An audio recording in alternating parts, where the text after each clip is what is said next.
Merci Dania, c'était la revue de presse internationale. Lux Radio, il est 12h15 et comme tous les jeudis, c'est le moment de retrouver les rendez-vous de l'immobilier. Un nouveau numéro consacré aujourd'hui au droit de l'usufruit. Pour nous éclairer à ce sujet, nous avons le plaisir de recevoir à nos côtés aujourd'hui Mohamed Lazim, expert judiciaire et directeur général de Geek 4. Bonjour. Bonjour Dunia, bonjour Sarah. Alors avant de vous laisser la parole Sarah, je rappelle bien sûr à nos auditeurs qu'ils peuvent réagir et poser leurs questions via l'application Lux Radio. Merci Donia. Donc le droit d'usufruit, procédons par étapes, Mohamed Lazim, le droit d'usufruit a un rapport avec la nue propriété. Oui. Et cette nue propriété désigne la propriété d'un bien dont le titulaire ne possède pas la jouissance.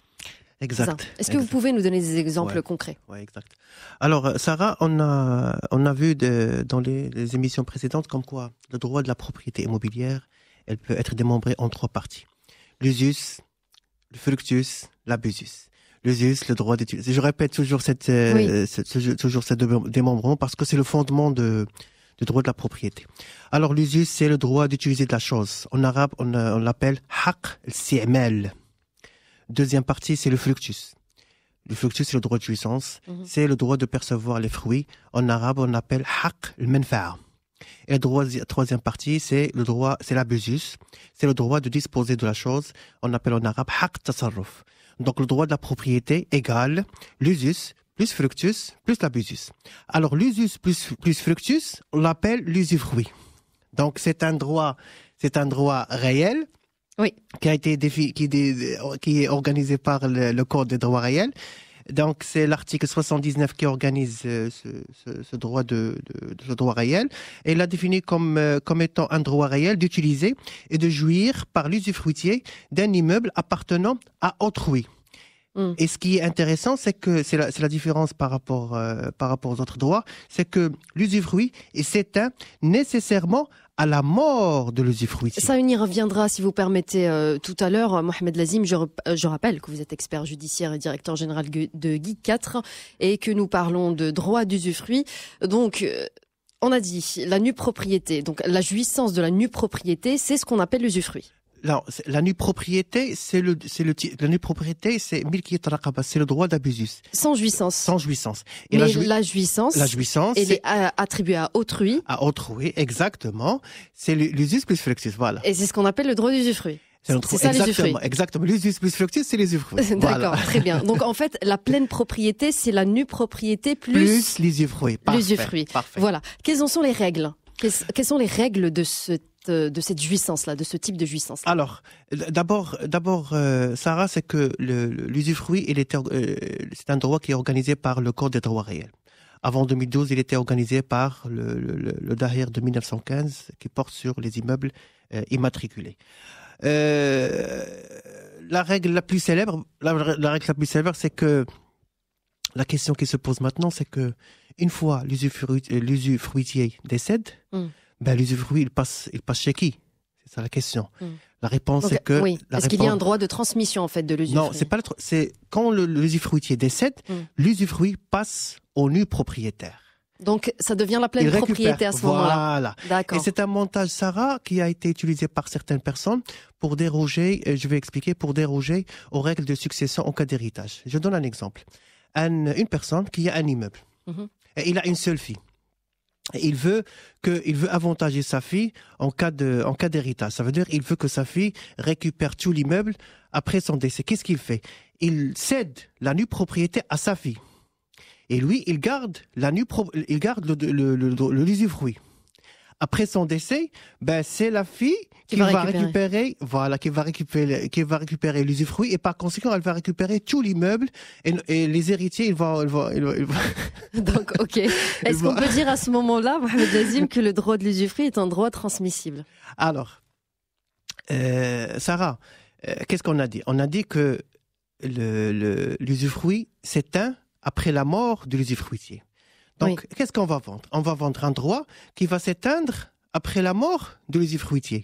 Donc, juridiquement, il n'y a pas de contrainte. On peut vendre, mais il y a un grand risque. On va vendre quelque chose qui va disparaître après le décès de l'usufruitier. Donc, on peut louer, bien sûr, c'est compréhensible. Mais la vente, non. Donc, on ne peut pas vendre, on peut louer. On peut reconstruire notre bien? Bien sûr.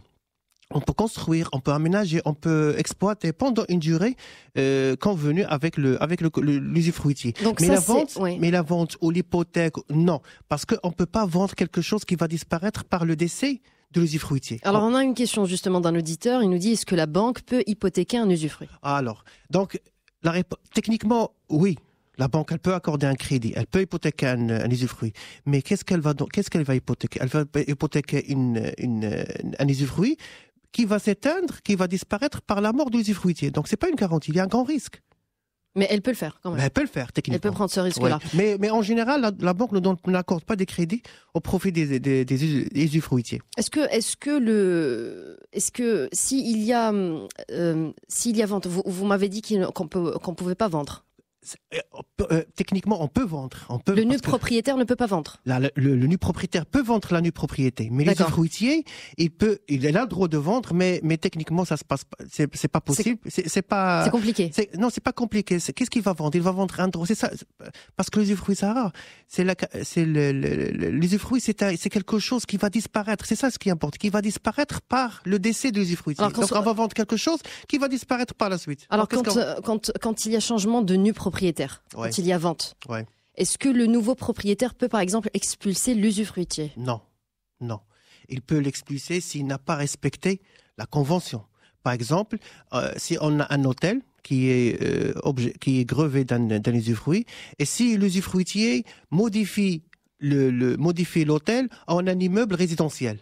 Donc, s'il change la destination ou s'il change la nature, dans ce cas, il peut l'expulser. Mais dans le cas général, non. Il n'a pas le droit de l'expulser. Il doit respecter la période la durée de l'usufruit. On parle de droit d'usufruit en compagnie de Mohamed Lazim, expert judiciaire et directeur général de Guy 4. Vous pouvez poser vos questions et réagir aussi via l'application Lux Radio disponible sur iOS et Android.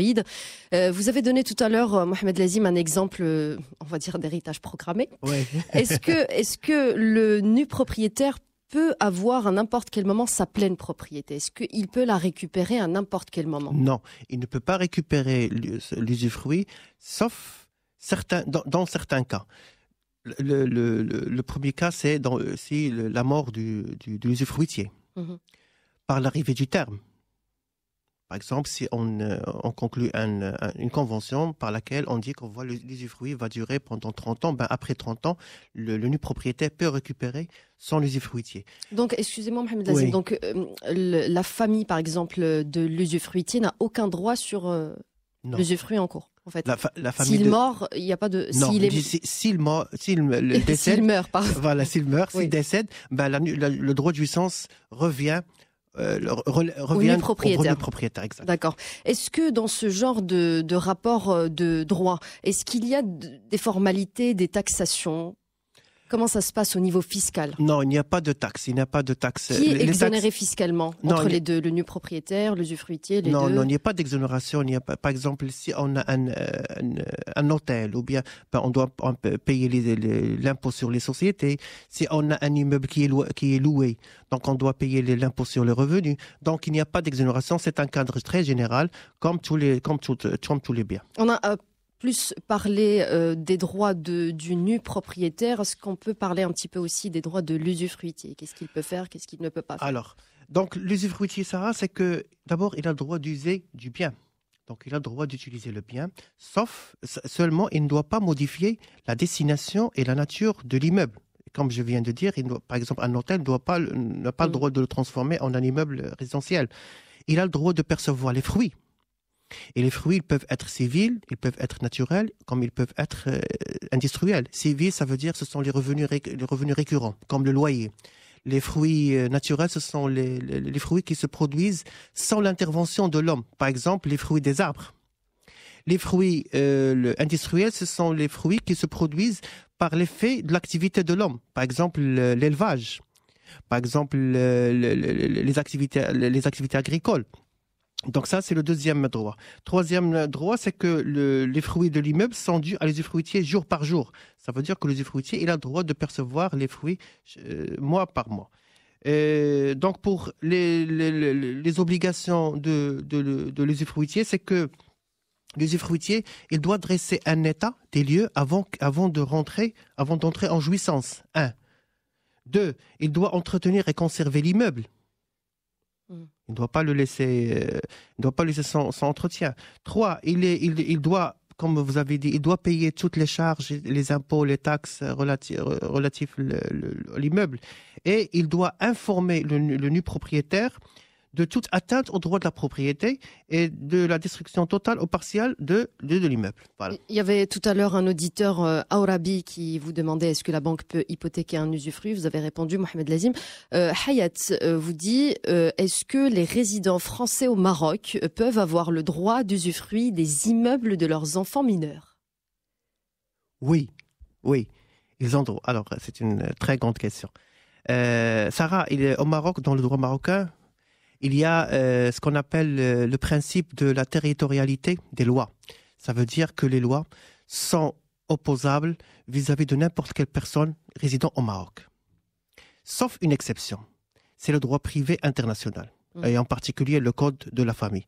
Ça veut dire quoi? Ça veut dire que les résidents français au Maroc, ils sont assujettis du code de la famille de la France, oui, et non pas du Maroc. Et le code de la famille de la France stipule comme quoi les parents, c'est le code famille de la France, stipule que les parents, ils peuvent exploiter le droit, l'usufruit de leurs enfants jusqu'à l'âge de 16 ans.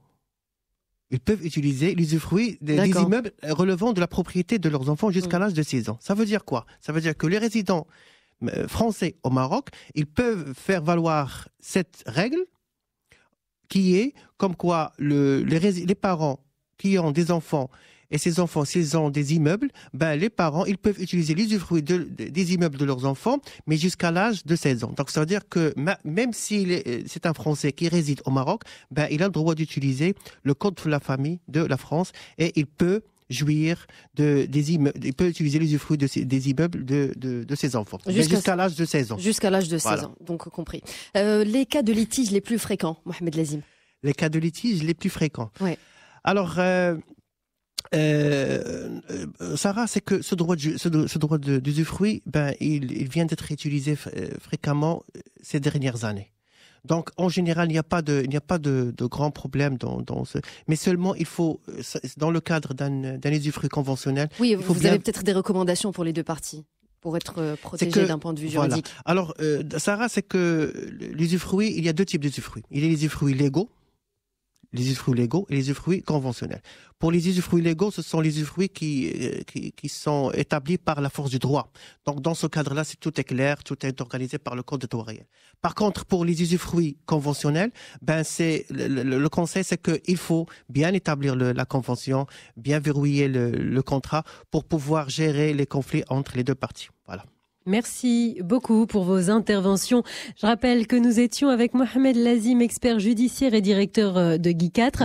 Il était question du droit de l'usufruit. On vous retrouve la semaine prochaine pour un nouveau rendez-vous de l'immobilier. Merci beaucoup.